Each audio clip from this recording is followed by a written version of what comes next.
El pasado marzo se estrenó de una saga una cuarta entrega que ha polarizado las opiniones tanto de público como de crítica.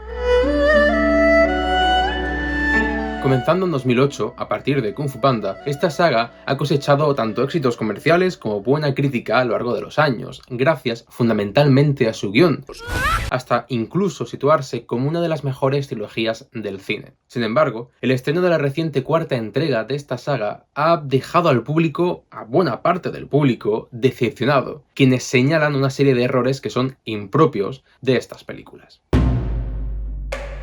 Al tratarse de 4 películas, es normal que los autores, tanto en dirección como en guión, hayan ido cambiando, pero sin embargo, encontramos a 2 nombres que se repiten como guionistas en todas y cada una de las 4 películas. Estos son Glenn Berger y Jonathan Ivel, quienes en ocasiones han recibido ayuda, consejos o han trabajado en colaboración con otros guionistas, como por ejemplo con Charlie Kaufman, quien fue guionista de obras como The Eternal Sunshine of the Spotless Mind. En cuanto a la dirección, tenemos a Jennifer Yu Nelson, que repitió tanto en la segunda como en la tercera película, pero que sin embargo cambió para la cuarta, pues ahora el director es nuevo y este cambio puede notarse en el estilo de la nueva película. Mike Mitchell, que ha trabajado en películas como Alvin y Las Ardillas 3. En los años previos al estreno de esta cuarta película, en las entrevistas que ofreció Mike Mitchell, decía que esta nueva historia sería una carta de amor a la primera película, en la que Po debería enfrentarse a un mundo complejo y gris, todo un desafío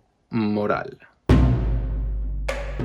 La película ha terminado siendo una auténtica decepción, tanto para crítica como para público, aunque haya una buena parte de este que la ha recibido con los brazos abiertos. En este vídeo analizaré algunos de los quizá errores que ha cometido la película, pero me voy a centrar únicamente en el guión. Por tanto, todo aquello que sea relativamente o absolutamente externo al guión lo voy a dejar a un lado. A la hora de plantear una secuela, y en este caso después de una trilogía, hay 2 formas de entender una cuarta entrega. Por un lado, podríamos pensar que la trilogía original es en sí misma una sola película, y que por tanto esta secuela es una secuela de la trilogía, y que finaliza con ella misma. La otra opción sería entender esta primera película, Kung Fu Panda 4, como el inicio de una trilogía a modo de secuela de la trilogía anterior, teniendo 2 historias que se complementan la una de la otra. Sabiendo que pocos días después del estreno de Kung Fu Panda 4, DreamWorks ya confirmaba la producción de una quinta y posiblemente una sexta película, sabemos que fue planteada desde un inicio como el inicio de una nueva trilogía a modo de secuela de la trilogía original. En este sentido, Kung Fu Panda 4 debe entenderse como un primer acto y por tanto debe plantear una amenaza menor y una amenaza mayor. Una amenaza menor que se resuelva en la misma película, como lo fue en Kung Fu Panda 1 Tai Lung, y una amenaza mayor que se resuelva a lo largo de la trilogía y sirva como culminación de la historia, como es el concepto de identidad en la trilogía original. Sin embargo, en esta película solamente nos plantean una amenaza, que es menor, puesto que cuando finaliza la película ya ha sido resuelta. No encontramos un problema que sea mayor, aunque sea más abstracto, como el concepto de identidad. Mientras que en la trilogía original tenemos que, en la primera película, Po acepta su futuro como el elegido, en la segunda debe aceptar su pasado, y en la tercera debe aceptar su presente, que es su identidad dinámica. Estos 2 problemas, la identidad del elegido y por otra parte su herencia biológica, su pasado, su ascendencia, se plantean o se dejan caer en la primera película para más adelante poder recuperarse. Mientras tanto, en Kung Fu Panda 4, tanto el pasado como el futuro ya son resueltos en la película. Lo único que quedaría en el aire es ese presente, esa identidad dinámica, pero el concepto ni siquiera ha sido planteado, por lo tanto sería complicado pensar que pueda recuperarse de cara a futuro. Estructuralmente, la historia no ha sido correctamente planteada dentro de ese esquema que cuenta con una trilogía ya existente. Iniciando ya con la trama y olvidando los errores antes comentados, ocurre algo con el planteamiento de los personajes. En la trilogía anterior, los personajes secundarios como Shifu o Tigresa, al mismo tiempo que transcurría la historia, iban pasando por un arco de desarrollo, para ellos mismos resolver sus propios conflictos internos. A esta altura, ya finalizada la trilogía, los personajes que han pasado por un arco de desarrollo ya están completos, y aquellos que no lo han hecho es porque sencillamente no tenían la relevancia o peso suficiente en el argumento como para poder tener su arco, como fueron los casos de, por ejemplo, Mono y Mantis. Los personajes que sí están completos tienen que tener un tratamiento diferente a la hora de continuar en la historia, puesto que su situación es bastante delicada.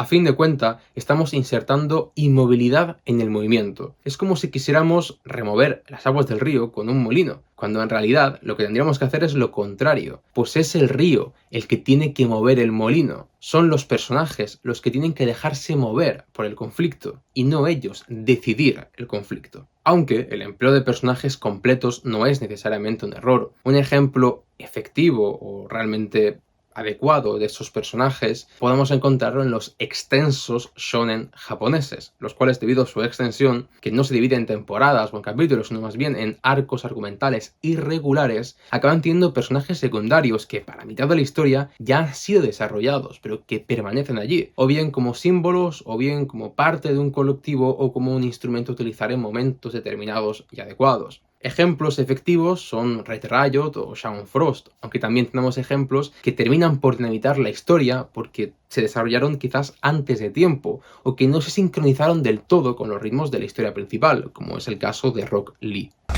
Lograr mantener un personaje completo en una historia requiere unas circunstancias concretas y bastante delicadas. Sin embargo, en Kung Fu Panda 4 no tenemos un tratamiento delicado, un tratamiento adecuado para estos personajes. Un ejemplo claro los encontramos en los padres, que son utilizados para una suerte de subtrama en la que van detrás del hijo, quien ha salido del valle para poder enfrentarse a la nueva villana de la película. Y esto resulta problemático en varios aspectos. Primero que todo, los padres ya han pasado por su desarrollo, y es que en la tercera película tuvieron su conflicto que ha sido concluido, ha sido resuelto. Ya no hay un interés dramático por estos personajes. Aún así, siguen presentes, pero todas sus acciones no terminan de cuadrar, no tienen coherencia narrativa. Primero que todo, el decidir salir del valle para ayudar a su hijo no es coherente. En la segunda película, Po también sale del valle, pero el padre no va tras él, el señor Ping, porque ¿qué puede hacer él contra un villano? Cuando sí va en busca de su hijo es en la tercera película, puesto que la amenaza no es un villano maestro del Kung Fu, alguien que está a una escala completamente diferente, sino es el padre biológico de su hijo, una amenaza que se encuentra a su altura, frente a frente, a la que sí puede confrontar, y por tanto tiene sentido que vaya tras Po, porque el conflicto es otro. Ahora, sin embargo, el conflicto es una vez más un maestro Kung Fu. Padre no tiene cabida, ninguno de los dos. Por eso no terminan de encajar y cuando lo vemos en pantalla no parecen ellos mismos, porque las voces de los personajes, sus motivaciones, han quedado difuminadas y disueltas. Ya se habían cumplido en la anterior película. Algo parecido ocurre también con el maestro Shifu, quien a lo largo de la trilogía original había conseguido alcanzar la paz interior, aceptarse a sí mismo por sus errores y aceptar a sus aprendices, sobre todo a Po. Y en esta cuarta película, como deben de meterlo de alguna forma, encontramos una personalidad que se retrotrae a la primera película, como si nunca hubiera existido ese arco de desarrollo. Los personajes parece que han sido insertados artificialmente, porque necesitaba que estuvieran ahí, pero no responden a una evolución orgánica de la propia historia, o al menos una evolución orgánica de los propios personajes. El planteamiento narrativo no ha sido el adecuado y los personajes han sido insertados de forma artificial y mecánica, pero dejando eso a un lado, si proseguimos con la película, nos presentan entonces la amenaza. En un primer instante parece ser que Tai Lung, el villano de la primera película, ha vuelto, y esto podría ser interesante, el retorno de los fantasmas del pasado. De hecho, es la única puerta abierta que deja la trilogía, tanto la única evolución aparentemente orgánica que podríamos tener para una cuarta entrega. Sin embargo, en cuestión de unas pocas escenas, la nueva guerrero dragón nos explica que en realidad se trata de otra persona, de la camaleona, que puede tomar la forma de cualquier individuo.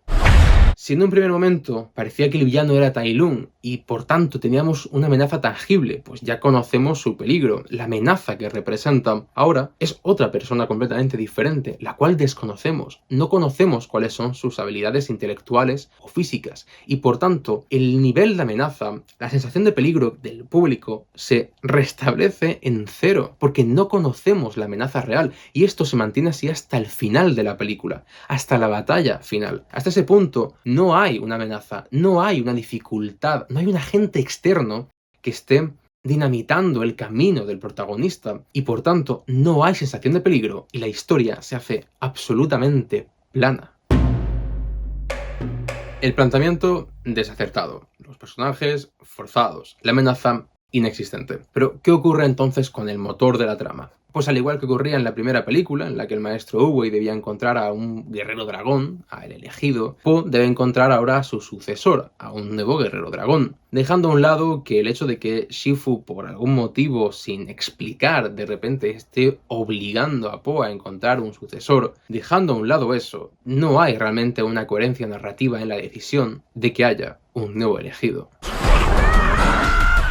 Es natural, por supuesto, que Poe ahora deba pasar por un arco para ser un maestro. Ya ha completado su desarrollo como guerrero y debe dar el siguiente paso en la jerarquía del héroe, que es ser precisamente un maestro, convertirse en aquello que lo ayudó a él, de convertirse en guerrero. Pero para ello debe responder a una serie de factores que den un sentido a la evolución narrativa. Soy el guerrero del dragón, eso es lo que soy. Para ser maestro, debe lograr algo que antes no hubiera podido conseguir. Debe dar un paso más allá, resolver un problema que antes le era imposible, algo que lo diferencie con su estado anterior y que le sirva para poder dar inicio a esa ascensión. El único cabo suelto dejado en la trilogía es precisamente Tai Lung, aquel que creció con la promesa de convertirse en guerrero dragón y al que al final se le fue negado su presunto destino. Fue el error que cometió su maestro y por tanto Poe es el error que él debe resolver para convertirse en maestro, porque precisamente todo aprendiz debe mejorar a su maestro. Esta fue la rumoreada trama de la película, aquella que se estuvo especulando y que muchos esperaban ver en el cine, aunque se llevaron una gran decepción. La redención de un villano puede ser clave para poder dar ese paso y convertirse en maestro, y Tai Lung es el único villano redimible de los tres de la trilogía original, puesto que precisamente es el único que queda con vida. Chacaflus. Esta es la gran diferencia entre el guerrero y el maestro, precisamente resolver el error que cometió su maestro para poder mejorar de alguna forma la estirpe, como suele decirse. Pero tampoco significa que Tai Lung debiera convertirse en el guerrero dragón de esta trilogía o algo por el estilo. Qué curiosa redención sería darle al villano el objeto de su locura. De hecho, si Poe tuvo que pasar por un arco de desarrollo amplio para poder convertirse en un guerrero dragón, también debe pasar por un arco de desarrollo para convertirse en maestro. Y solamente cuando es el maestro puede entonces tener al elegido, puede entonces escoger a quien tomará su testigo y podrá continuar con el legado del guerrero dragón. Necesita de unos aprendices, digamos, intermedios, y ahí es donde entraba esta redención. Era su primera prueba para demostrar que había aprendido de su maestro y además había mejorado sus lecciones. Ese debía ser el objetivo y ese debía ser el motor de la película.